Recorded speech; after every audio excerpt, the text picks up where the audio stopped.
motor, kahit anong motor nyo. Pero pang ano yata to, pang mga yung motor na nilalagyan ng sidecar. Dito tayo sa may Subic, sa may papuntang Baloy.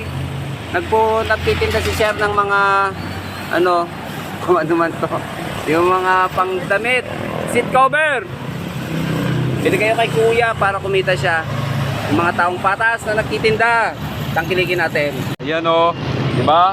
Pogi. Magtawaran na lang kayo kay Kuya. Kayo nang bahala sa kanya. Huwag nyo na lang siyang baratin para kumita siya. Okay? Ayan, lapit natin. Oh, may mga black, may red. Ganda, maganda. Oh.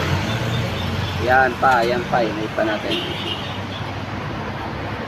Ayan si Kuya. Kuya Kaway! Sa may, Baloy, tama no? Crossing ng Baloy. Hanapin nyo si Kuya, mabait po yan. Huwag